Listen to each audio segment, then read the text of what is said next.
teman-teman menyemai biji tomat, meski ditanam dalam waktu yang bersamaan, namun kenyataannya biji tomat tumbuh menjadi tanaman tomat dengan tinggi dan kondisi yang berbeda-beda. Tahukah teman-teman faktor apa saja yang memengaruhinya? Nah, seperti yang kita tahu, setiap makhluk hidup mengalami proses bertambah tinggi dan besar, serta mengalami perkembangan fungsi organ-organ tubuh. Proses ini disebut dengan pertumbuhan dan perkembangan makhluk hidup. Kira-kira bagaimana ya proses tersebut dalam tubuh manusia, hewan, dan tumbuhan? Tonton rangkaian video ini sampai selesai ya. Jadi di video ini kita akan belajar tentang pertumbuhan dan perkembangan makhluk hidup. Simak terus videonya ya. Nah, teman-teman, pertumbuhan merupakan proses pertambahan jumlah dan ukuran sel pada makhluk hidup yang bersifat kuantitatif atau dapat diukur. Namun, keadaannya tidak dapat kembali ke keadaan semula atau irreversible. Contoh pertumbuhan adalah bertambah tingginya suatu tanaman. Untuk dapat menghitung proses pertumbuhan secara kuantitatif digunakan suatu alat yang disebut auxanometer.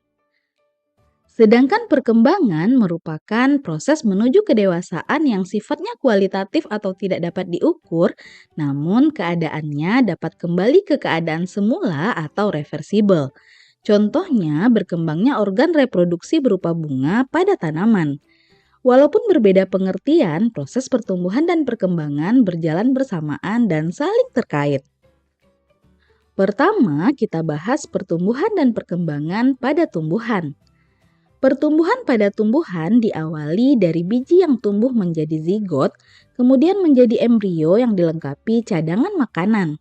Biji terbagi menjadi dua jenis, yaitu biji tumbuhan monokotil dan biji tumbuhan dikotil, terdiri dari bagian-bagian berikut: kulit biji, endosperma dan kotiledon yang berfungsi untuk menyimpan cadangan makanan dan menutrisi embrio, radikula atau bakal akar, plumula, bakal daun, epikotil, bakal batang yang berada di atas kotiledon, dan hipokotil, bakal batang yang berada di bawah kotiledon. Perbedaan tumbuhan monokotil dan dikotil dari struktur bijinya adalah pada tumbuhan monokotil, plumula dan radikula punya selubung berupa koleoriza pelindung radikula dan koleoptil pelindung plumula. Sedangkan pada tumbuhan dikotil, plumula dan radikula tidak punya selubung. Proses perkembangan pada biji ditandai dengan adanya perkecambahan. Perkecambahan merupakan serangkaian proses yang dimulai sejak masa dormansi periode diam sampai menjadi bibit yang sedang tumbuh. Perkecambahan meliputi peristiwa-peristiwa fisiologis dan morfologis sebagai berikut. Imbibisi dan absorpsi merupakan proses penyerapan air oleh biji sampai setiap sel cukup terisi. Hidrasi jaringan, yaitu proses penyerapan dan penyimpanan air di dalam jaringan tumbuhan. Absorpsi oksigen, proses penyerapan oksigen. Pengaktifan enzim dan pencernaan, masuknya air pada biji yang mengaktifkan enzim dan memungkinkan cadangan makanan dihidrolisis menjadi larutan.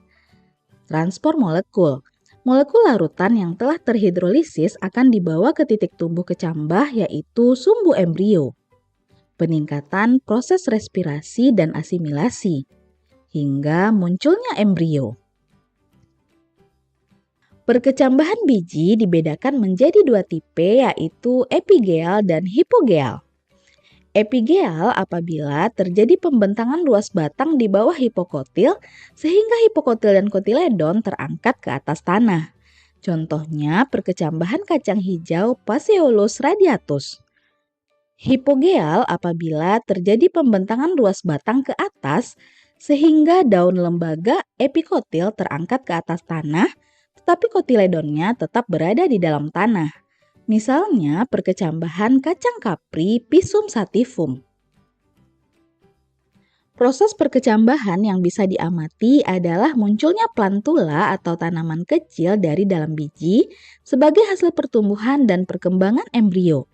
Pada saat biji mengalami perkecambahan, bagian plumula akan tumbuh dan berkembang menjadi batang, sedangkan radikula akan tumbuh menjadi akar. Setelah fase perkecambahan, diikuti pertumbuhan 3 sistem jaringan meristem primer yang terletak di akar dan batang. 3 sistem jaringan primer yang terbentuk adalah protoderm, yaitu lapisan terluar yang akan membentuk jaringan epidermis.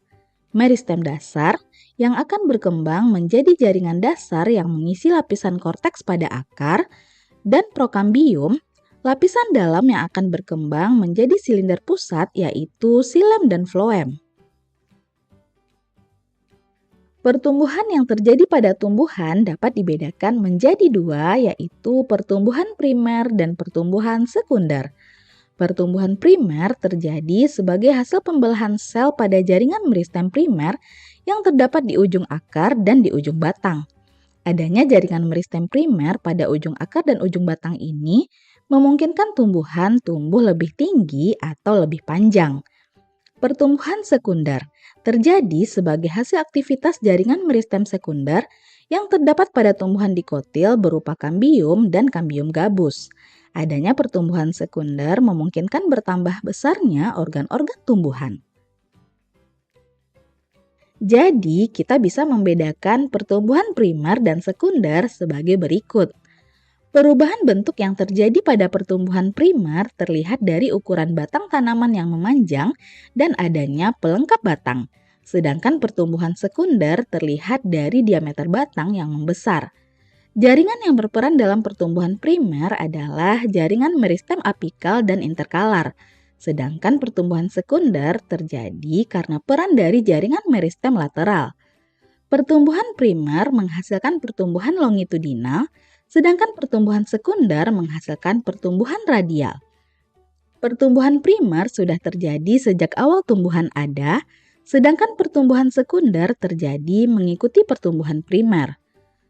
Pertumbuhan primer terjadi pada ujung akar dan ujung batang, sedangkan pertumbuhan sekunder terjadi pada kambium dan kambium gabus. Tumbuhan yang mengalami pertumbuhan primer adalah semua jenis tumbuhan, sedangkan pertumbuhan sekunder hanya dialami oleh tumbuhan yang memiliki akar dan batang berkambium. Dan pengembangan jaringan yang terjadi pada pertumbuhan primer adalah epidermis, korteks, dan jaringan vaskular primer yang dikembangkan selama pertumbuhan primer. Sedangkan jaringan yang berkembang pada pertumbuhan sekunder adalah jaringan periderm, floem sekunder, xilem sekunder, lentisel, dan kulit kayu yang dikembangkan selama pertumbuhan sekunder. Sampai di sini teman-teman bisa paham ya? Selanjutnya kita akan membahas pertumbuhan pada organ tumbuhan terdiri dari pertumbuhan akar, batang, dan bunga. Pertumbuhan primer pada akar. Pada akar terdapat 3 daerah pertumbuhan berdasarkan kecepatan pertumbuhannya, yaitu daerah pembelahan sel, daerah pemanjangan sel, dan daerah diferensiasi sel. Daerah pembelahan sel merupakan daerah dengan frekuensi pembelahan sel tertinggi. Daerah ini terletak di bagian belakang ujung akar meliputi tudung akar dan daerah meristem. Tudung akar terdapat di bagian akar paling ujung. Tudung akar berfungsi untuk mensekresikan cairan polisakarida dan melindungi daerah meristem akar. Cairan polisakarida berguna untuk melumasi tanah di sekitar titik pertumbuhan akar sehingga tanah menjadi lunak dan mudah ditembus oleh akar. Daerah meristem terletak di belakang tudung akar. Daerah ini meliputi meristem apikal dan derivatnya. Meristem apikal adalah daerah pada akar yang menghasilkan sel-sel meristem primer yang berfungsi untuk menggantikan sel-sel yang tanggal pada tudung akar. Daerah pemanjangan sel merupakan daerah yang tersusun atas sel-sel yang memiliki kemampuan untuk membesar dan memanjang. Sel-sel yang terletak di daerah pemanjangan ini juga berfungsi untuk menyimpan makanan sehingga sel-sel ini lebih tahan dibanding sel di daerah lain. Daerah pemanjangan sel terletak di belakang daerah pembelahan sel.